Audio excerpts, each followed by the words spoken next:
लाख लोकांच्या समेत बौद्ध धर्माची दीक्षा घेतली आणि ते बौद्ध झाले म्हणून आज सुद्धा आमच्यात ते लोक म्हणतात बाबासाहेबांनी घेतल्या ना दीक्षा, आम्हाला घ्यायची काय गरज आहे?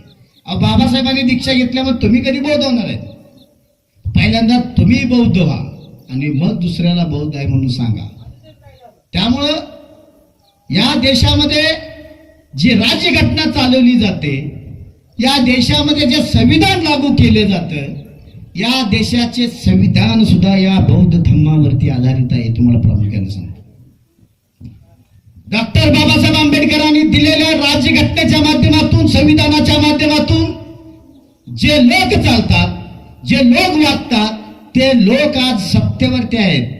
कारण चहा विकणाऱ्याला या देशाचा प्रधानमंत्री व्हायची लायकी नसते. या घटनेमध्ये लिहिले की चहा विकणारा सुद्धा या देशाचा प्रधानमंत्री होऊ शकतो. ही व्यवस्था या बाबासाहेबांनी या घटनेमध्ये लिहून ठेवलेली आहे. आज मी अभिमानानं, स्वाभिमानानं, ताटमानेनं लढण्याची हिंमत दाखवतो. ते फक्त डॉक्टर बाबासाहेब आंबेडकर मीच नव्हे, या देशामध्ये जन्माला आलेल्या प्रत्येक जीवावरती जन्माला आला का त्याच्यावरती डॉक्टर बाबासाहेब आंबेडकरांचे उपकार लागू होतात. कारण या घटनेमध्ये या देशातल्या प्राण्याला जरी मारलं, सिनेस्टार सलमान खानला सुद्धा सजा झाली. प्राण्याला जरी मारलं तरी त्यामध्ये सजा आहे. एवढी मोठी घटना या देशामध्ये समता प्रस्थापित करणारी घटना डॉक्टर बाबासाहेब आंबेडकरांनी तुम्हाला नामाला दिलेली आहे.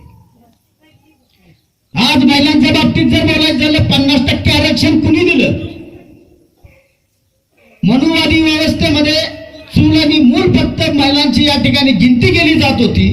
आज राष्ट्रपती पदावरती जी महिला बसते ते डॉक्टर बाबासाहेब आंबेडकरांनी लिहिलेल्या घटनेमुळे, नाहीतर त्यांना फक्त चूल आणि मूल करत बसावं लागलं असतं. 50% आरक्षणाच्या माध्यमातून महिलांना सुद्धा बाबासाहेबांनी अधिकार दिले. या देशामध्ये जन्माला आलेला प्रत्येक कोण पण असू दे, प्रत्येक बहुजन समाजातला कुठल्याही जातीचा ब्राह्मण जरी असला तरी त्याला सुद्धा या राज्यघटनेच्या माध्यमातून समता प्रस्थापित करण्यासाठी त्याच पद्धतीने वागावं लागेल.